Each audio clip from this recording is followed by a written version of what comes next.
మాధవీలత గారు ఈ మధ్య ఒక కాంట్రవర్సీ ఏంటంటే నటుడు శివాజీ ఉమెన్ వేసుకునే దుస్తులు మీద ఒక కాంట్రవర్షియల్ స్టేట్మెంట్ చేశాడు.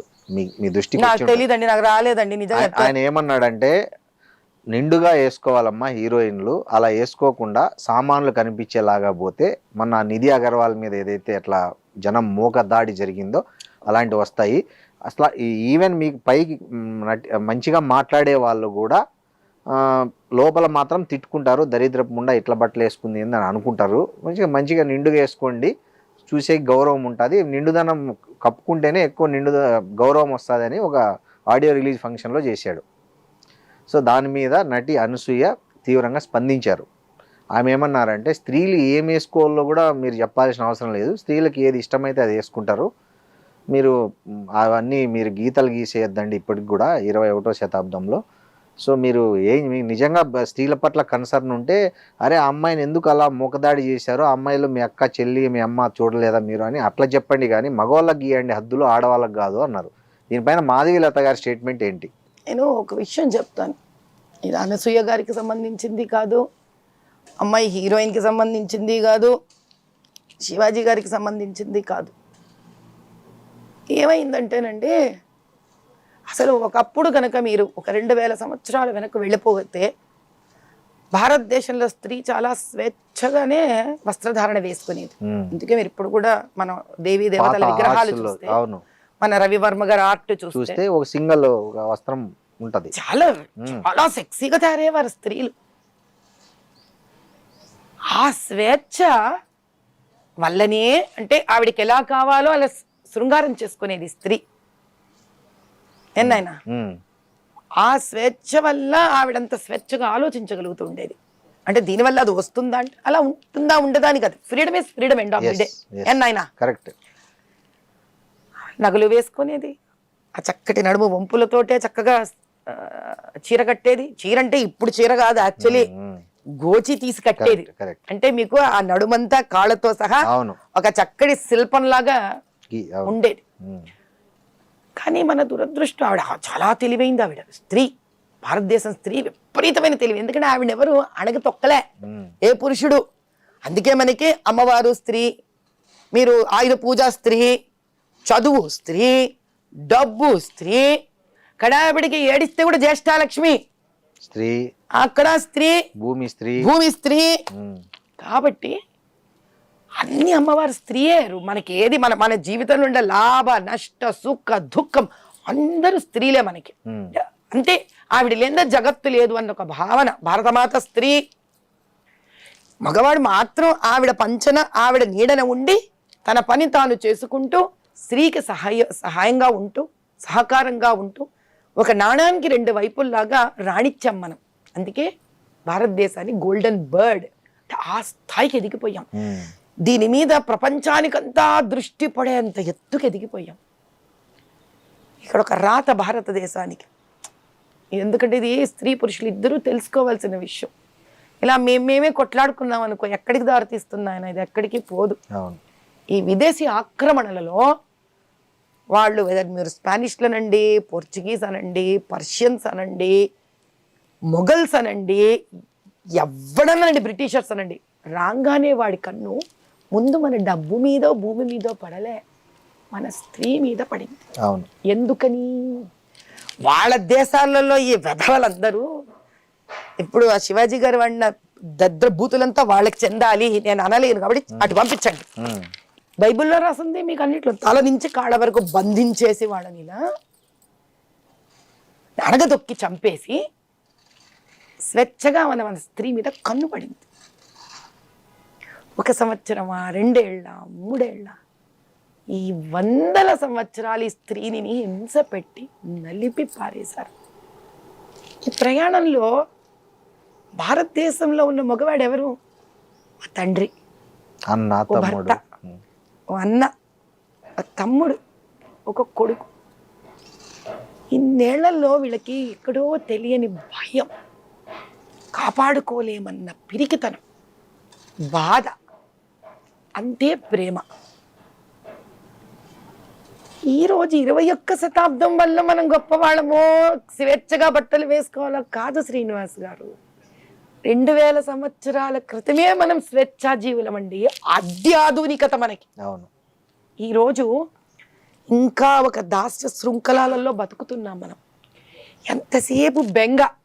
ఆడపిల్ల ఇంటి నుంచి వెళితే ఇంటికి వస్తుందా రాదా, వస్తుందా రాదా, వస్తుందా రాదా. ఆ బెంగలో పడి ఎలా మాట్లాడుతున్నానో తెలియక మాట్లాడారు శివాజీ గారు. అనసూయ గారు ఎవరు? ఇంతటి స్వేచ్ఛ స్త్రీ, భారతదేశ స్త్రీ, పరాశక్తి.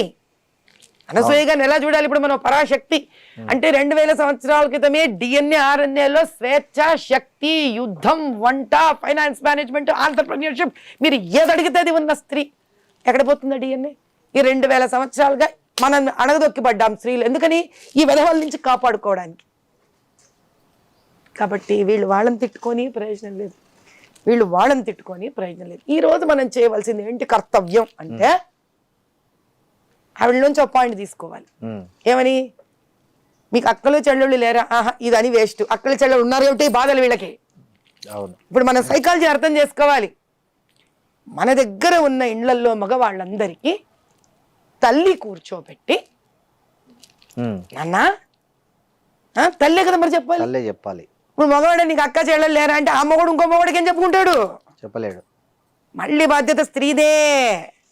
తల్లి కూర్చోబెట్టి, నాన్న ఒకప్పుడు భారతదేశం ఇలా ఉండేదిరా, స్త్రీ స్వేచ్ఛాజీవిరా, ఆవిడలోని మాతృత్వాన్ని చూడాలిరా నువ్వు, సామాన్లు సరుకులు అనకూడదు నాన్న, అక్కడి నుంచేరా తల్లి నీకు పాలు ఇచ్చి పెంచి పెద్దదాన్ని చేస్తుంది తండ్రి.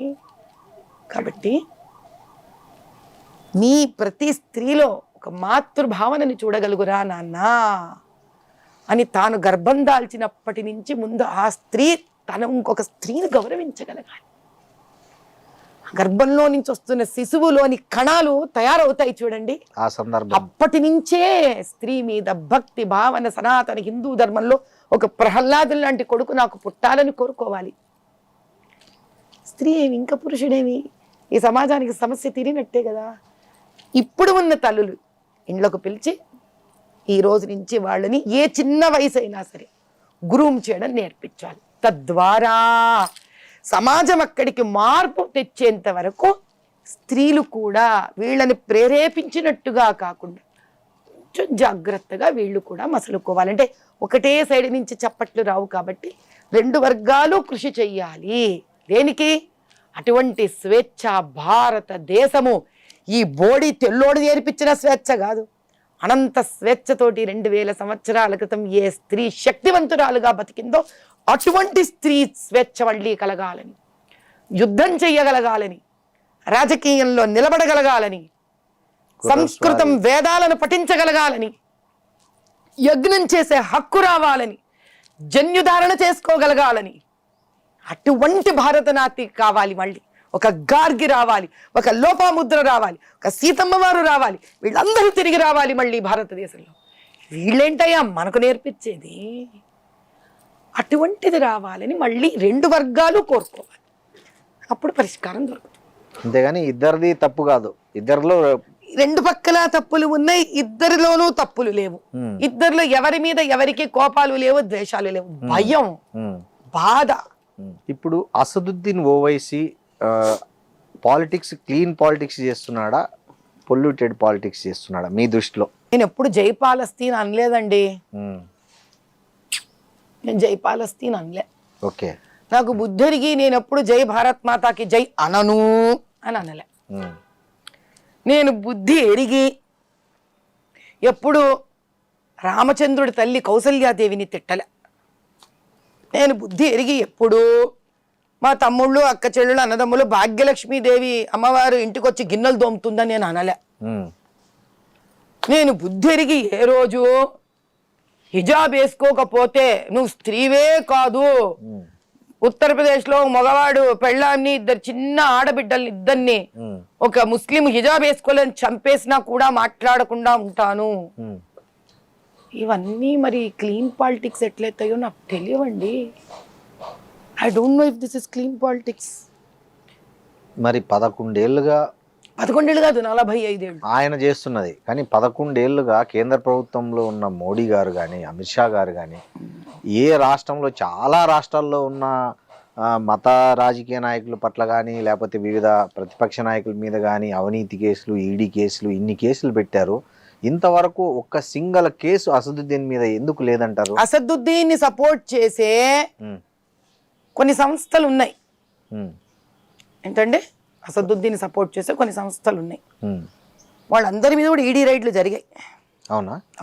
మీరు తీయండి, బయట తీయండి. పోనీ అసదుద్దీన్ ఏ రోజైనా ఏ కేసు అయినా బ్యారిస్టర్ లాగా ఏదన్నా పోరాడడం చూసారా మీరు? రోజు దాకా చరిత్రలో లేదు. పోరాడకపోయినా అంటే డబ్బులు ఎక్కడి నుంచి వచ్చాయి మరి? అదే కదా, అద్దె కొంప నుంచి, ఒక అద్దె కొంప నుంచి ఎవడో ఇలా ఇసిరేస్తే వచ్చిన ఒక బైకు నుంచి రోజు 5 ఎకరాలు, కూతురికి కోట్లలో ఎంగేజ్మెంట్. మేబట్టి వాళ్ళన వ్యాపారస్తులు. ఎక్కడి నుంచి వచ్చిందంటే ఎక్కడి నుంచి వచ్చిందో దాన్ని చెయ్యాలి ఈడీ రైడ్. చేశారా? ఎక్కడ చేశారు చెప్పండి, మరి ప్రేక్షకులకు తెలవని. అంటే మీరు ఇప్పుడు నన్ను ఇలా సడన్ గా అడుగుతున్నారు కాబట్టి పేరు స్ఫురించట్లేదు. చార్మినార్ వైపు మీరు వెళుతూ ఉంటే, ఎయిర్పోర్ట్ వైపు వెళ్తుంటే అన్ని వాళ్ళ షాపులే, వాళ్ళవే ఇవి ఉంటాయి. ఏది మన ఫంక్షన్ హాల్స్ అన్ని వాళ్ళవే ఉంటాయి. వాళ్ళందరినీ చేశారు. ఈడీ రైడ్లు జరిగాయి వాళ్ళ మీద, భయంకరంగా జరిగాయి. ఇంకా జరుగుతాయి, ఇంకా జరుగుతాయి. ఎందుకంటే మరి దాంట్లో తేలింటది కదా, ఒకవేళ నిజంగా వాళ్ళు ఎంఐఎం కు ఫండ్ ఇచ్చింది అంటే ఇది ఒక వన్ డే ప్రాసెస్ కాదు. ఇది ఇది ఒక రోజు ప్రాసెస్ కాదు. 11 years 11 అంటే రాగానే అసదుద్దీన్ పట్టుకుంటే మీకు దేశంలో వెళ్ళే బాధలు లేవేంటి? ఎకనామికల్లీ ఎక్కడ స్థాయి నుంచి ఏ స్థాయికి పట్టుకొచ్చి ఆర్థిక వ్యవస్థను ఎక్కడి నుంచి ఎక్కడ తీసుకెళ్ళాడు ఆయన? 91 పైసలకు తీసుకెళ్ళాడు డాలర్. 90 పైసలకి డాలర్ ని తీసుకొని వెళ్ళాడా? 90 రూపాయలకు డాలర్ ని తీసుకొని వెళ్ళాడా అనేది కనుక మీరు మాట్లాడదలుచుకుంటే, 10వ స్థానంలో ఆర్థికంగా ఉన్న దగ్గర నుంచి కూడా ఆయన 5వ స్థాయికి కూడా తీసుకొని వెళ్ళాడు. 65 సంవత్సరాల నుంచి సర్వనాశనం చేసిన దాన్ని 11 ఏళ్లలో ఆ మాత్రం తీసుకొని రాగలగడం అంటే చిన్న విషయం కాదు. ఉండండి, అటు పక్కన పాకిస్తాన్ ఆక్యుపైడ్ స్థానం నుంచి టెర్రరిస్టులు వచ్చి అన్యాయంగా ఆడకూతుళ్ళ సౌమంగళ్యాన్ని తీసేస్తే బార్డర్ మొత్తం ఆగకుండా నిరవధికంగా పోరాడి వాళ్ళ స్థానాన్ని వాళ్ళకి చూపించడమే కాకుండా అటుపక్కన న్యూక్లియర్ వెపన్ ని కూడా వేసి వాళ్ళ న్యూక్లియర్ స్టేషన్ ని కూడా ధ్వంసం చేయడం అంటే చిన్న పన్న విషయం కాదు. ఇందిరాగాంధీ గారు ఎప్పుడో చేశారు కదా, అదిగా చూసాం కదా ఎంత బాగా చేశారో. ఆవిడ ఎంతమంది చచ్చిపోయారో తెలుసుగా మాకు. ఆవిడ చేసిన ఘనకార్యంలో ఏదో మనము గొప్పగా ఫీల్ అవడం కాదు. ఈరోజు మన వెస్ట్ బెంగాల్ ఆ బంగ్లాదేశ్ వల్లే హింస పడుతోంది. ఆ బంగ్లాదేశ్ లోనే మనవాడు హిందువు రోడ్డు మీద తగలబడి చచ్చిపోయాడు. ఈరోజు ఆ జార్ఖండ్ అటు పక్కన మీరు వెళ్ళి చూస్తే హృదయ విదారకంగా ఉంటుంది. అంటే ఏడుపు వస్తుంది అక్కడ స్త్రీలు పడే బాధలు. నిజమే గానీ మరి మన ఎందుకు ఆర్ఎస్ఎస్ గానీ మోడీ గానీ బంగ్లాదేశ్ లో హిందువులపై జరుగుతున్న ఇన్ని ఘోరాల మీద ఎందుకు స్పందించట్లేదు? ఎందుకు అంతర్జాతీయ ఇక్కడ ఎందుకు చేయట్లేదు అంటారు మీరు, దాని తర్వాత ఏమో అక్కడ ఎందుకు చేయట్లేదు అంటారు మీరు. ఒక చిన్న విషయం చెప్తా. మోదీ గారు చాలా కాలం క్రితమే ఆయన పవర్లోకి వచ్చాక రైతులందరినీ కూడా సంరక్షించడానికి, కాపాడడానికి కొత్తలోనే ఆయన దాన్ని ప్రైవేటైజ్ చేసి కార్పొరేట్ స్టైల్ పట్టుకొద్దాము, మధ్యలో ఉన్న మిడిల్ మ్యాన్ ని తీసేద్దామని చాలా స్వచ్ఛందంగా ముందుకు వచ్చాడు ఆయన. అది కూడా అదానికి ఇద్దామనే. మీరు ఇప్పుడు అదానికి ఇవ్వదలుచుకుంటే గనక మీరు రైతులందరూ బాగుపడుతుంటే ఒక అదాని కాకపోతే ఒక సుడానీ పేరు ఉంటుంది. పేర్లో ఏముందండి, భలే చెప్తారు మీరు. రాజీవ్ గాంధీ లాగా బోఫర్స్ ఆయన తీసేసుకోలే కదా, ఏదో తలకాయకి ఇవ్వాలి. ఈ తలకాయో ఆ తలకాయో ఆ తలకాయో ఆ తలకాయో, తలకాయని చూస్తారా మీరు? వాళ్ళకి లాభం జరిగిందా లేదా చూస్తారా? బోఫోర్స్ అలా కాదు. ఇటలీకే రాజీవ్ గాంధీ అత్తగారింటికి ఇచ్చుకున్నాడండి. అవన్నీ మాట్లాడుకుందాం మనం. మరి అట్లాంటప్పుడు అప్పుడు ఐ డ్రీమ్ కి 1 ఎపిసోడ్ సరిపోదు, నాతోటి ఎపిసోడ్లు చేయవలసి వస్తుంది. కాబట్టి విషయం ఇక్కడ ఏమిటి అని అంటే, తల మస్తకం కశ్మీర్ ఆర్టికల్ 360 వినండి, ఒకటి కాదు ఇక్కడ రద్దయింది. ట్రిపుల్ తలాక్ ఒకటి కాదు ఇక్కడ రద్దయింది. ఆయన 11 ఏళ్లలో, ఒక జీవిత కాలంలో 65 ఏళ్లలో ఏ ప్రధానమంత్రి చేయలేదు, పివి నరసింహారావు గారు తప్ప. అటల్ బిహారీ వాజ్పేయి గారు చాలా చిన్న పాకెట్లో ఉన్నారు, అప్పుడు ఆయన పివి నరసింహారావు గారు సహాయపడ్డారు. వీళ్ళు తప్ప ఎవ్వరూ చెయ్యలేనిది ఆ తూటాలు ఆయన పక్కన పెట్టుకొని ఆయన నిరవధికంగా శ్రమిస్తూ ఉన్నారు. దాని ఫలితమే వస్తున్నారు. Is solving one after the other, one after the other, one after the other. ఆయన తల్లిదండ్రులు ఏమి రాజకీయ రంగప్రవేశం ఉన్నవాళ్ళు కాదు. ఒక రాష్ట్రానికి ముఖ్యమంత్రి అవడం వేరు, ప్రధానమంత్రిగా ఆ సీటులో ఒకసారి కాదు, 2 సార్లు కాదు, 3వ సారి కూడా వచ్చి కూర్చొని దాన్ని పరిపాలించగల శక్తిని ఆయన చూపిస్తూనే ఉన్నారు. నేనేమంటానంటే ఇప్పుడు అల్లర్లు జరుగుతుంటే ఒక ఐక్యరాజ్య సమితికో ఒక అంతర్జాతీయ న్యాయస్థానానికో లేకపోతే ఒక దానికో అన్ని వేసినవే అక్కడ తీసినవే మానవ పెట్టినవే, హక్కుల ఆయన అక్కడ ఒకరు ఆపలేదు. మాట్లాడడం కానీ కనీసం ఒక భరోసా ఇవ్వడం ఎందుకు జరగట్లేదు అంటున్నా నేను. ఇప్పుడు RSS 100 years ఉత్సవాలు జరుగుతున్నాయి, కనీసం అక్కడైనా అక్కడ మాట్లాడాలి ఏం చేస్తున్నారో మీకేం తెలుసు, నాకేం Live తెలుసు అండి. ఇస్తున్నారు ప్రాక్టికల్ కదండి. మీకు అర్థం కాలే. ఉమ్. సంఘము RSS భూమి మీద ఆన్ ఫీల్డ్ ఏం చేస్తుందో తెలియాలంటే ఫస్ట్ మీరు ఒక కెమెరాని తీసుకొని, కాదండి, నేను కాదు కదా, వినండి, నా బంగ్లాదేశ్ మాట పూర్తి హింస. వినండి. నేను అనేది RSS ఎప్పుడు బయటకు వచ్చి మాట్లాడలే. ఉమ్. RSS ఏ రోజు బయటకు వచ్చి ఏదో దేశభక్తి పరంగా 2 ముక్కలు మాట్లాడతారు తప్ప వాళ్ళు ఏ రోజు రాజకీయ పరంగా మాట్లాడరు. వాళ్ళలో గొప్పతనం ఏం తెలుసా, తనను తానే విశ్లేషించుకునే గొప్పతనం ఉంది RSSకి.